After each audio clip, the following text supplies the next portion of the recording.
काशी में आए, कैसा लगा आपको? देखिए, काशी तो अपने आप मोक्ष के स्थान है और यहाँ तो हर व्यक्ति आना चाहेगा। और मेरा तो बलिया इसके बगल में ही हमारा जन्म हुआ था, लेकिन मैं 99 में चला गया घर द्वार छोड़ के, और 2006 में राष्ट्रीय अध्यक्ष बन गया अखिल भारत हिंदू महासभा का।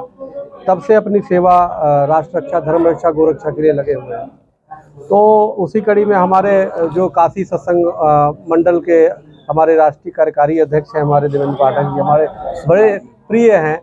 और हमारे आचार्य जी, तो पूज्य आचार्य जी के बारे में आप बताते रहते हैं, तो इनसे हमारा बहुत आत्मिक संबंध है और हमारा वो संबंध है। तो इसलिए मैं जब आया तो मेरा प्रयाग, मैं कल चूँकि आया जी, सुबह ही स्नान किया, तो मुझे आना था कहीं और कार्यक्रम में, लमही में मुंशी प्रेमचंद के वहाँ, हाँ वहाँ पे कार्यक्रम था मेरा। वहाँ होके फिर मैंने कहा जब यहाँ तक आ गया तो बिना इनसे मिले या अपने आचार्य जी से मिले हमें नहीं जाऊँगा। तो फिर मैंने इनको फ़ोन किया, मैं खुद ही किया, जबकि 24 से कार्यक्रम है और आपका, लेकिन मैं उसमें चूँकि नहीं, हमने कहा उसके लिए आप इतना अच्छा काम कर रहे हैं धर्म का, इसलिए मैं आकर के आपको आशीर्वाद दूंगा, मंगल कामना करूंगा और आचार्य जी को भी प्रणाम करूंगा, नमोना करूंगा। कब से गुरु जी कथा चालू हो रहा है, क्या कथा में आप शामिल होंगे?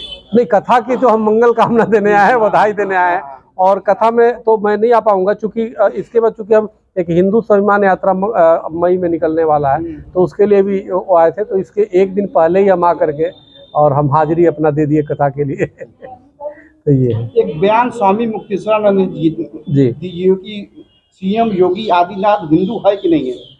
वो क्रोध में बोल देते हैं अभी मुक्तेश्वरानंद जी। एक्चुअल वहाँ पे जो भी कुंभ एक हमारे प्राचीन परंपरा है, ये हम किसी एक व्यक्ति के द्वारा वो की नहीं है, बल्कि हमारे संत महापुरुष ऋषियों के द्वारा है। हमें लगता है वहाँ के जो चीज़ें हैं, शासन प्रशासन या संत शासक समाज, तीनों की जिम्मेदारी बनती है कि कुंभ की जो माघ मेला है, कुंभ जो प्रयाग की माघ मेला है, कुंभ है, उसकी मर्यादा हम बनाए रखें, इस पे हमें विशेष ध्यान देना चाहिए।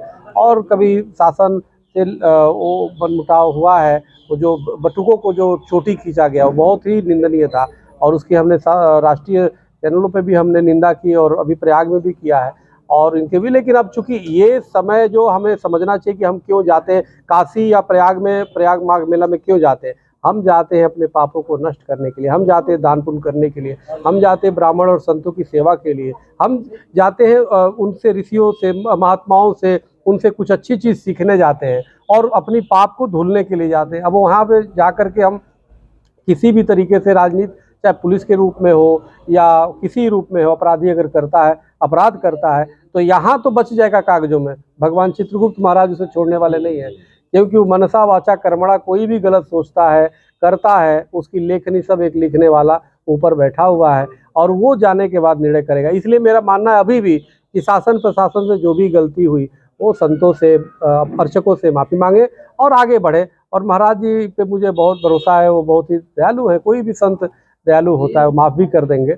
और हमें लगता है प्रयाग माघ मेला या स्थली जो है संतों के लिए है, सनातनियों के लिए है, सबका जिम्मेदारी बनता है कि हम मिल करके उसको गौरव को बढ़ाएं, किसी भी तरीके से हमारे द्वारा उसको ठेस ना पहुंचे, उसकी गरिमा को, ये हमें ध्यान देना चाहिए। प्रयागराज में संतों के साथ ये छवि खराब हुई, क्या कहना चाहते हैं? किसी छवि बटुकों के साथ लाठी डंडे से मारे, कमरा बंद करके मारे। हाँ, नहीं, वो तो बहुत ही जघन्य अपराध किया है और गलत किया है। बटुकों के जहाँ बटुकों की पूजा होनी चाहिए, सेवा होनी चाहिए, वहाँ पे आप चोटी खींच रहे हैं, चोटी खींच करके वो कर रहे हो। चोटी वो एक किसी एक बटुक का नहीं है, बल्कि वो सनातन का प्रतीक है और सनातन पे प्रहार किया। तो उसने जो भी किया वो कहीं ना कहीं वो जरासंध वाली हरकत किया, कहीं ना कहीं वो कंस वाली हरकत किया, कहीं ना कहीं हिरण्यकश्यप वाली गलती किया। हिरण्यकश्यप करता था ना, चोटी काट लेना, किसी को पूजा ना करने देना, वो उसका वृत्ति है ना।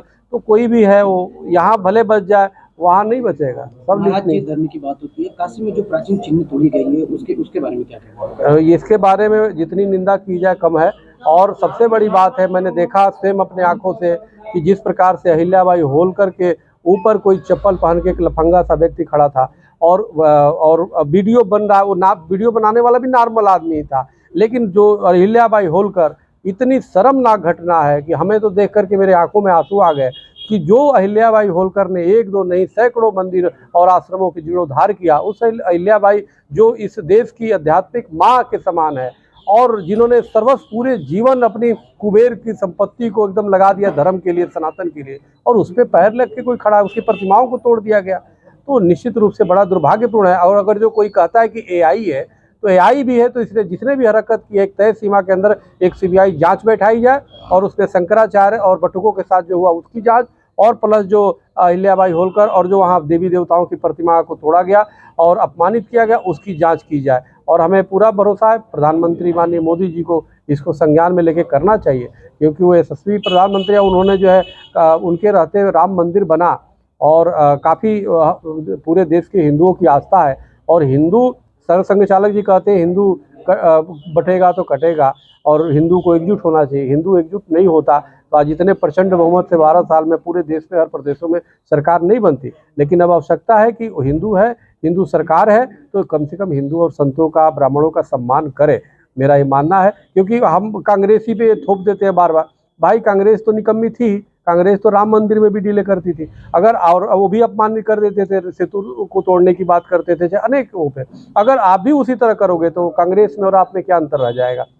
तो मेरा ये मानना है, बहुत ही सौभाग्य की बात है कि उत्तर प्रदेश के एक भगवाधारी संत जो है मुख्यमंत्री हैं, तो हमें लगता है कम से कम इनके कार्यकाल में तो किसी भगवा का अपमान नहीं होना चाहिए, लेकिन हो रहा है, ये दुखद है। और हमें लगता है योगी जी को तत्काल इस पर संज्ञान लेना चाहिए, मोदी जी को भी लेना चाहिए। इसके लिए उच्च स्तरीय जांच कमेटी बैठा के निष्पक्ष जांच करनी चाहिए। जैसे